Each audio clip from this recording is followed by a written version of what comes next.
Have you ever had one of those feelings that something was wrong? I don't mean during the day either, but at night. I mean that sudden, unprovoked feeling of dread that commands you to wake. Funny, it's almost like nocturnal evil gives something off that your sleeping brain picks up on. I had one of those recently. It forced me up at 3 a.m. Normally, when you have that feeling, you'd lay still, feigning sleep. Or if you're feeling adventurous, you take a quick check around the house. After you fail to discover anything, you'd inevitably crawl back to sleep. I should have done that this time. I should have stayed asleep. That night I sat straight up. For the longest time I sat there staring into the dark of my house before I even realized that I was awake. Then came the fear, the slow, strangling feeling that constricts your chest and worms its way down your throat. I was alone in my home, wide-eyed and afraid with no explanation. I couldn't hear the telltale signs of a break-in downstairs or the phantom sounds of a leaking pipe. I had no reason to be freaked out, but I was. Without much thought, I got up and walked over to the window. I don't know why I did. I peeled back just enough of the curtain to poke my head through, and I stared out into my moonlit backyard. I should have stayed asleep.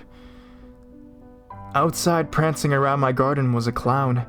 It had ruffles around its sleeves and collars, baggy pants and floppy shoes. Its painted white face was even topped off with a big, red, rubber nose. It was without a doubt the last thing I wanted to see at 3 a.m. It danced in complete silence, doing a step that only a madman or a child could understand. Its playful manner was haunting. I watched with dread fascination as it circled the garden, trying my best to ignore the growing lump in my throat.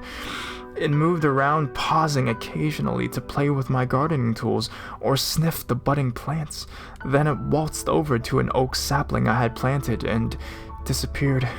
I blinked. This wasn't possible. It walked behind the thin infant plant, but it didn't come out the other side. I should have seen it the entire time, but I didn't. It was like the clown had walked through a door hidden by the sapling. I hoped that everything was some sort of waking dream. Pretending nothing happened was easier than facing the truth.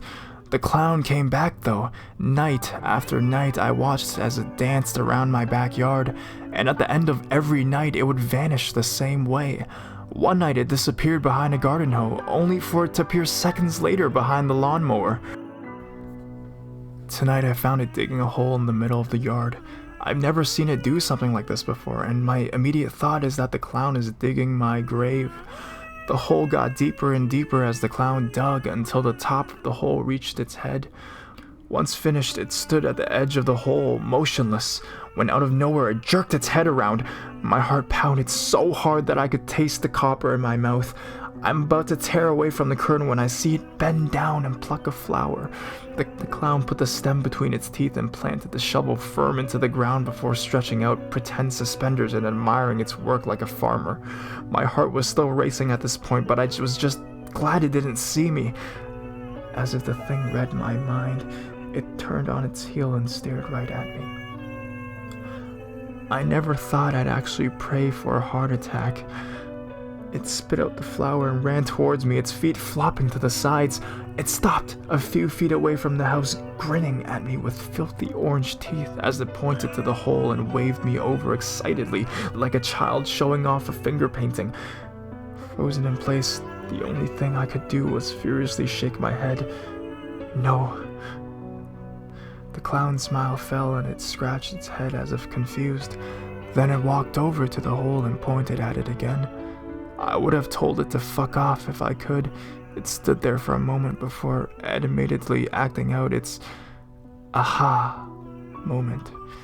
Then it waltzed over to the plant shovel and disappeared behind it. I stared wide-eyed, hoping it would reappear in the yard like before.